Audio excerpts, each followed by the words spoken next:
Well, I'll probably kick off with that. So it started with I was working on a project with our amazing underwater cinematographer Doug Anderson, who's very much into marine conservation as well as being a fantastic filmmaker. And we knew that with this big UN conference coming up about protecting the ocean, and we're thinking about, wow, shouldn't we make a film about it? And Doug said, well, do you think David would be interested? And so I thought. Well, I don't know, but I'm going to ask him. I've worked with David for many years, so and went to see David, and he said he was very interested. And from then on, really, we all came together as a team, and the rest is kind of his history. But David, once he buys into something, he's along on the ride 120%. So always Yeah, absolutely. By the time, this is David's most important story, his greatest message yet, and of everything for David, it's a hugely authored and tailored piece. Really important seminal feature film of his here. So yeah, this is not your ordinary TV episode.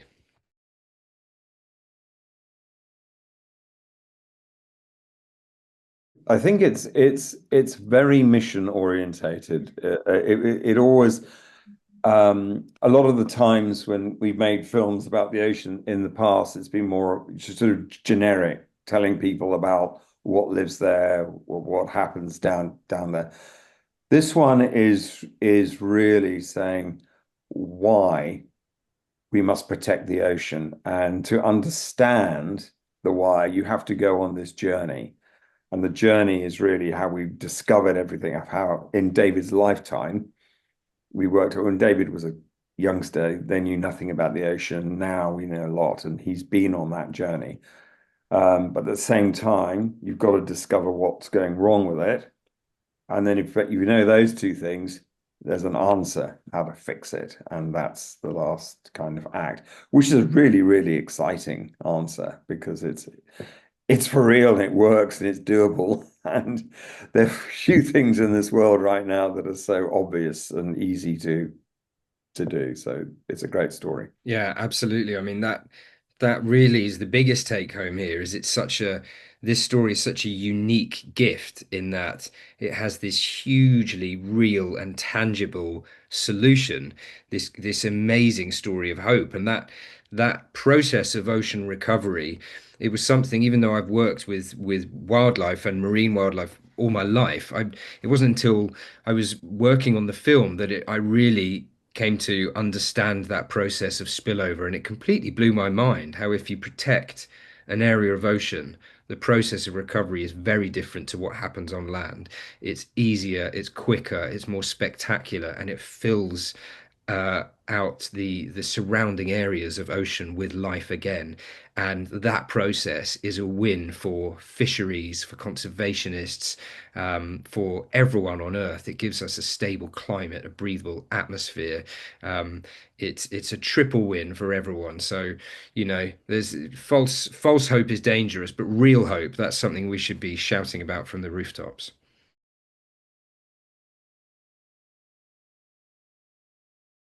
Yeah, so the as Keith mentions, the cinematographer, underwater cinematographer Doug Anderson is an absolute the most tried and tested genius at this. I mean, short of Jacques Cousteau, he's probably seen more of the underwater world than any other human on the planet.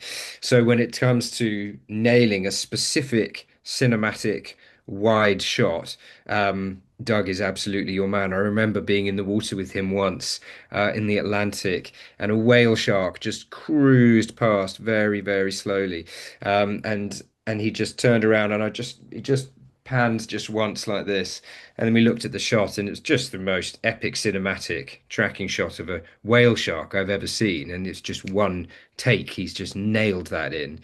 There are lots of other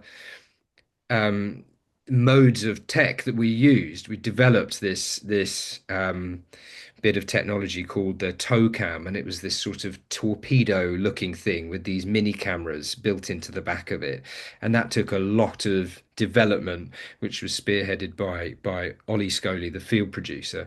And that took a hell of a lot of work to really nail down where that was going to sit, how far in the water column that went. It had to overcome the challenge of light and of depth and of current, distance from the boat, had to make sure it was flat and not moving. And then we had to hope the animals liked it. And it turns out they loved it. And the spotted dolphins just went nuts for it. And they were always following it. We filmed immersive shots of false killer whales traveling through the ocean and filmed sei whales and even blue sharks on it. And then on the land, you had the use of drones was really important. We used also some incredibly cinematic lenses that are used from usually from drama feature films to film this sequence with the albatrosses in the middle of the Pacific Ocean in Hawaii. The Papahanaumokuakea Marine National Monument, most incredible place that has exploded back to life because of its really strict protection. Um, and so we got quite creative with filming, getting close to these albatrosses on land and capturing them in a sort of drama feature filmy way. And we had the first permissions to film these colonies from the air with drones.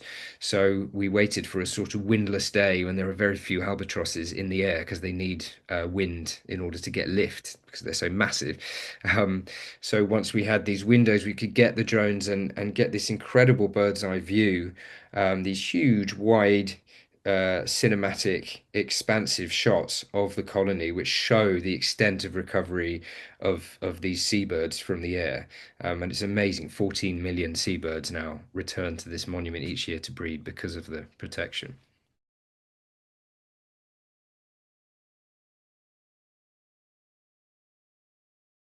That's a very good kind of question because one of the things we knew we had to film was the activity of like bottom trawling. We had to show if you're going to make a film about protecting the ocean, you have to understand what you're trying to protect it from. And initially, we thought, well, we just go to the archives. There'll be lots of footage of bottom trawling around, and it turns out there's none of any quality. So then we have to go on that journey, and it's a really difficult one because you're having to get involved in a process that is naturally destructive, but you have to weigh against that the public importance and interest of showing the activity. And at present, I mean, most people have said that the shots in the film of this activity is really shocking.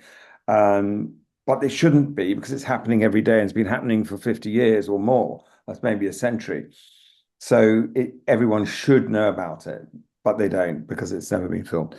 So we then had to work very, very carefully with basic scientific teams who also wanted to study what happens when this happens, and and then we could provide the sort of the cameras to help them get the footage they needed. But yeah, and it's heartbreaking. Then you have to look at when you pull your cameras up and you see what's happened.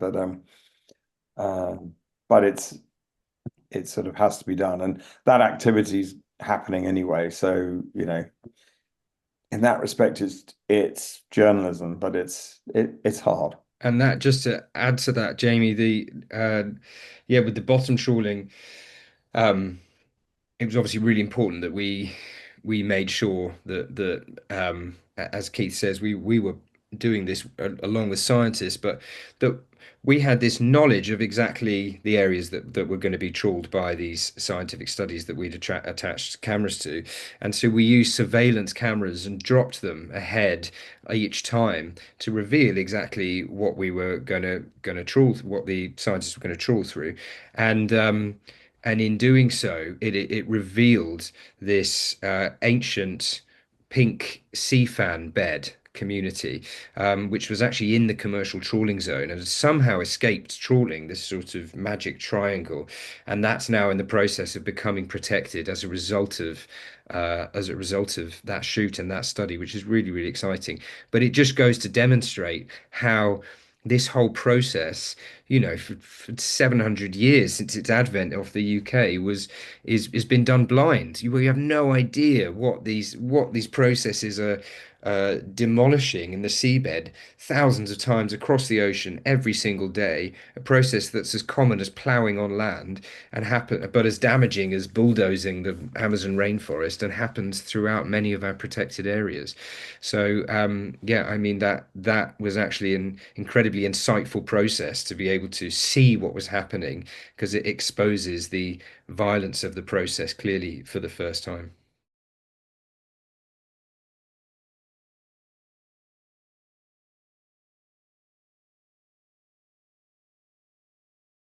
Well, that's absolutely the biggest take home of the film, and I'm glad you struck on that. I mean, it's important people see these devastating processes, and the bottom trawling clip as an example, the 90-second clip on Instagram, seen by tens of millions of people, it's clearly rippling around the world. But ultimately, the big take home we want is hope, and that is the most important point of this story. We've had a lot of doom and gloom over the last few years, a lot of bad news, but actually this is something really tangibly good, and we should, that governed what stories fed into that film. Ultimately, they were stories that also provided you with a cinematic event, and that's the point of this film. As filmmakers, it's our job to tell the most emotionally engaging and impactful story so that we can reach the biggest number of people and affect the biggest number of people. And yeah, so that resolution, that end piece of hope is just the most important part of that. And we found a lot of the places because we knew them anyway, because we know the best place, say if you want to film kelp forests, you go to the Channel Islands of California because that is a marine protected area, and we know it's brilliant and it's marvelous. And so a lot of the times we pick the different places because of our past history of actually knowing, oh well, if you want to see the best coral reef in the world, go to Raja Ampat off West Papua, and that's where it is. And why is it the best? And well, because it's protected. So a lot of Exactly, these choices came from exactly our, that. You've got our experiences. this collection of the greatest experience in the industry coming together to make this seminal feature film. So that was just provided the most incredible situation. I mean, yeah, I mean, 2 years before this film, I was working on Our Planet 2 and filming these albatrosses being hunted by tiger sharks in more remote part of Papua but part of that was knowing that location and knowing the potential for this to be a greater story for an even bigger, more impactful film such as this.